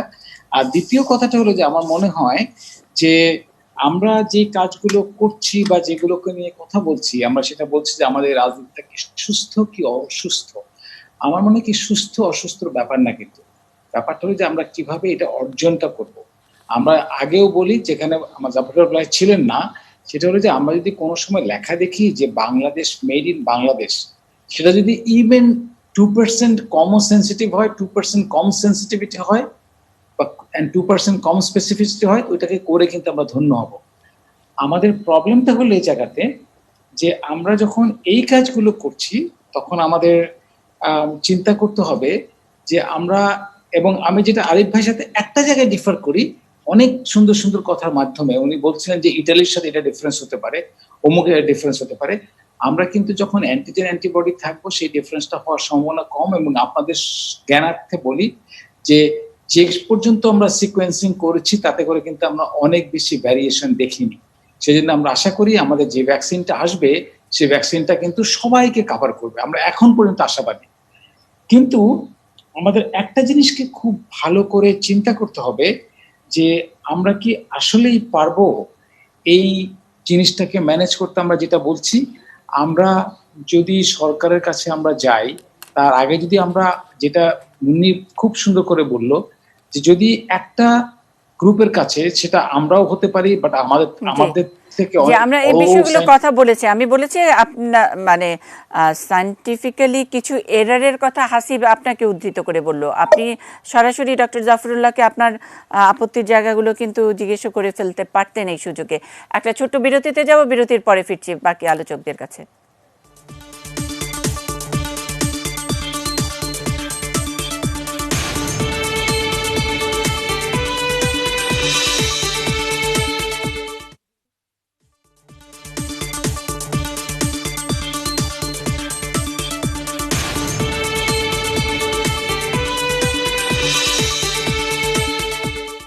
কিট পলিটিক্স করোনা, আমরা এই শিরোনাম নিয়ে শুরু করেছি ডক্টর সমীর এক পর্যায়ে বললেন যে হ্যাঁ এখানে পলিটিক্স আছে, কিটও আছে, পলিটিক্সও আছে, এবং সেই পলিটিক্সে একটু বোধহয় সরকার পেছনে পড়ে গেছে। আসলেই কি পলিটিক্স আছে মাসুদ কামাল, কি এবং এটা ডেলিবারেট কিনা ব্যাপারটা? দেখেন আসলে কথাটা হলো কি, যে কথাটা জাফর ভাই শুরু থেকে বললেন, এই যে হ্যাঁ উনি পলিটিক্স করেন, গরিব মানুষের জন্য পলিটিক্স করেন। দেখেন রাজনীতিটা আসলে কি, উনি যে পলিটিক্স করেন, উনি যে বলতেছেন নিজ দায়িত্ব বলতেছেন, উনি কি কোনো রাজনীতি, উনি কোনো পলিটিক্যাল পার্টি হয়ে নির্বাচন করেন, কখনো করেছেন, কখনো করবেন? এটা তো না। এখন জনগণের পক্ষে পলিটিক্স কথা বলে পলিটিক্স হয়, হতেই পারে, ওটা নিয়ে আমার কোনো কথা না। এই জাফরুল্লাহ কিন্তু কয়েকদিন আগে বলেছেন প্রধানমন্ত্রী যে 64 জেলায় 64 জন সচিবকে দায়িত্ব দিলেন এই ত্রাণের ব্যাপারে, তিনি বলেছেন যে কেন রাজনীতিবিদদের নয়, কেন আপনার এমপিদের নয়, কেন ওই জেলার মন্ত্রী এমপিরা? আমাদের দেশে বুঝলেন, আমাদের দেশে যারা কথা বলার সুযোগ পান এবং কথা বলেন, আমাদের সবচেয়ে বড় সমস্যাটা কি জানেন? সমস্যাটা হলো কি, কেউ না খোলা মনে কথা বলেন না, বলার সময় 5 বার চিন্তা করেন। আমি যেটা বলতেছি এটা তো উনি শুনবেন, তিনি শুনবেন, উনি কি মনে করবেন, তিনি কি মনে করবেন, এতে কি আমার কোনো অসুবিধা হবে অথবা আমি কোনো সুবিধা থেকে বঞ্চিত হব কিনা, এই ধরনের চিন্তা করেন। এটাও একটা পলিটিক্স, কোনো সন্দেহ নাই। তবে আমার ধারণা, আমি জাফর ভাইকে অনেকদিন ধরে চিনি, আমার ধারণা এই ভদ্রলোক পলিটিক্স করেন না। সার্ভাইভাল পলিটিক্স, ওটা একটা পলিটিক্স। এটা এখন এই বাংলাদেশে বেঁচে থাকার জন্য এত সব চিন্তা করে কথা বলতে হয়। যেগুলো দেখবেন অনেকক্ষণ ধরে বলতেছেন, বলতে বলতে বলতে বলতে শেষ মুহূর্তে সেটা মোচড় মারেন। বলেন কি, যেমন আমি আজকে দেখলাম কয়েকজন ফেসবুকে, এই যে জাফরুল্লাহ চৌধুরী একজন রাজনীতিবিদও বটে, এটা যে উনি শুরু করছেন, যে উনি রাজনীতিবিদ কি করছে, উনি তাহলে কিছু করতে পারবে না? ওনার প্রতিষ্ঠানের ওষুধ খেয়ে মানুষ মারা যাবে যেহেতু উনি রাজনীতিবিদ? কিসের সঙ্গে আপনি কি মিলাচ্ছেন? প্রসঙ্গটা হলো, দেখেন প্রসঙ্গটা হলো কি, একটা জিনিস আমাদের প্রয়োজন এই মুহূর্তে। আচ্ছা WHO কি বলছে? WHO র্যাপিড টেস্ট সম্বন্ধে একটা মন্তব্য করছে, এটা নিয়ে অনেকে মাতামাতি করতেছে, কিন্তু তারা এটা বলে না যে WHO তো এটাও বলছে যে টেস্ট টেস্ট এন্ড টেস্ট, মানে আরো টেস্ট করো। আমাদের দেশে বিশ্বের সবচেয়ে কম টেস্ট হচ্ছে তুলনামূলকভাবে, তাহলে আমাদের টেস্টটাকে বাড়াতে হবে। আপনি বাড়াবেন কি দিয়ে? ওই 15,000 টাকা করে কিট কিনে আনবেন, তারপরে বাড়াবেন টেস্ট? সেই সক্ষমতা আপনার আছে? তা তো নেই। এই মুহূর্তে জাফরুল্লাহ যদি ধরলাম একটা রাজনীতিবিদ, ধরলাম আপাদমস্তক রাজনীতিবিদ, উনি একটা কিট বানিয়েছেন, কেউ বলছে না উদ্ভাবন করেন, উৎপাদন করছেন, আজ উৎপাদনই করছেন, যাই করেন উনি তো কিছুটা করছেন। এটা আপনি হাতে নিয়ে দেখেন, আপনি তুলনা করে দেখেন, আপনি কম্পেয়ার করেন, তাও করতে আপনার আপত্তি কেন রে ভাই? সমস্যাটা কি? কার সমস্যা? এটা হলো কি আমাদের জাতির এর চেয়ে বড় দুর্ভাগ্য আর কিছু হতে পারে না। আমার কথা হলো কি, উনারটা নিয়ে দেখেন, পরীক্ষা করেন, তুলনা করেন। আপনি 2 দিন আগে আমাদের টকশোতে এসে বলছিলেন যে করোনা কালটা তো অন্যরকম, মানুষ অনেক বদলাবে, এটা এক ধরনের রিয়েলাইজেশন হবে। হচ্ছে রিয়েলাইজেশন, হচ্ছে রিয়েলাইজেশন। আমরা বোঝার চেষ্টা করতেছি যে কে কে কেন কোন মতলবে কথা বলে, এটা বুঝতেছি। এই তো রিয়েলাইজেশন। এই রিয়েলাইজেশন বললাম তো যে ডক্টর জাফরুল্লাহ যদি তো বয়স হয়ে গেছেন, আমি শেষ দিন যেরকম আসতেছে, ওনার সৌভাগ্য যে ওই দুর্ভাগ্যের দিনগুলি উনি বেশি দিন দেখতে হবে না। আচ্ছা, আমরা সেটা আমরা চাই উনি থাকুক এবং অনেক বেশি আলোচনায় থাকুন। আমি ডক্টর জাফরুল্লাহ শেষ প্রশ্নটা করতে চাই, এটা কি ডেলিবারেট রাজনীতি, সত্যি রাজনীতি, নাকি এটা আপনার জন্য, আপনার কিটের জন্য একটা সাপে বর হলো? 250 টাকা হোক 300 টাকাই হোক, একটা কিট আপনি উদ্ভাবনই করেছেন অথবা অ্যাসেম্বল করেছেন, যাই করেন না কেন, এটাকে কি রাজনীতি বলবো নাকি বিজ্ঞাপন বলবো?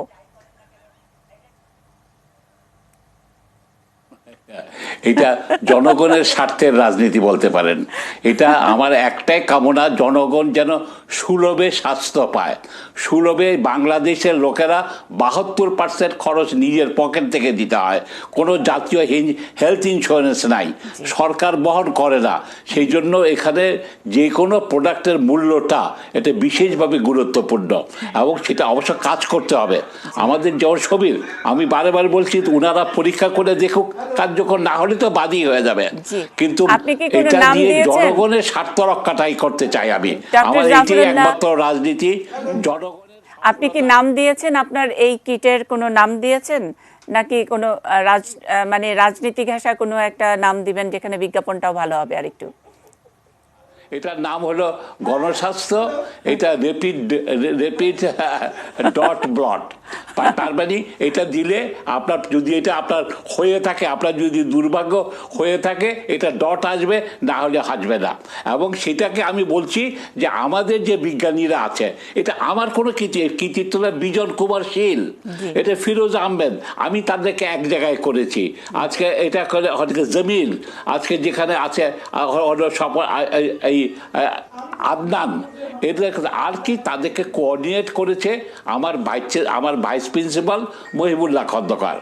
আমি কেবল তাদের পক্ষ হয়ে কথাটা আপনাদের সামনে তুলে ধরেছি। আমার অন্য কোনো রকম উদ্দেশ্য বা মতলব, বাংলাদেশে একটা দুর্ভাগ্য হলো কি সবাই একটা করে মতলব খুঁজে বেড়ায়। আমার একটাই মতলব, জনগণ ভালো স্বাস্থ্য যাবে। আমি আপনাদেরকে লাস্ট কথাটা মনে করাই, 26শে মার্চে বিশ্ব স্বাস্থ্য সংস্থার যে রিপোর্টটা অনুগ্রহ করে পড়ে দেখেন, তারা বলছে বাংলাদেশের যে অবস্থা, স্বাস্থ্য ব্যবস্থার অব্যবস্থাপনা, ঘনবসতি, কেন্দ্রিকতা, এটা কিন্তু ডিজাস্টার আনতে পারে। এটা যদি ম্যানেজ করতে না পারি আমরা, তাহলে মিনিমাম 5 লাখ সর্বোচ্চ 20 লাখ লোকের মৃত্যু হতে পারে।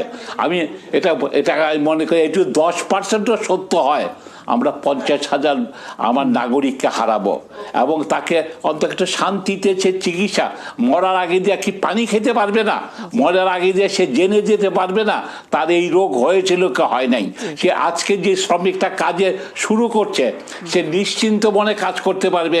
সে যদি হয়ে থাকে তাকে আমরা ব্যবস্থা দিতে পারবো, না হয়ে থাকলে আমরা তাড়িয়ে করতে পারবো।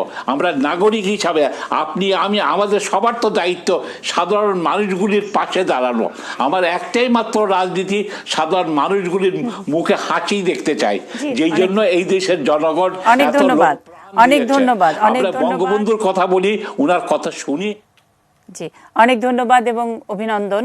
আপনি বললেন সকলেই সকল কিছুর মধ্যে একটা মতলব খোঁজে, অর্থাৎ মতলবটা যদি আমরা অন্য ভাষায় অনুবাদ করি তাহলে সেটা শব্দটা রাজনীতি হয়। শুধুমাত্র আমরা শিরোনামটা পাল্টে একটা অনুরোধ রাখতে চাই, অন্তত করোনা কিটে কোনো মতলব করো না। আমরা এই আবেদনটুকু রাখছি সকলের প্রতি, যাদের শুভবুদ্ধির উদয় হওয়া খুব জরুরি, খুব তাড়াতাড়ি। অনেক ভালো থাকবেন আপনারা।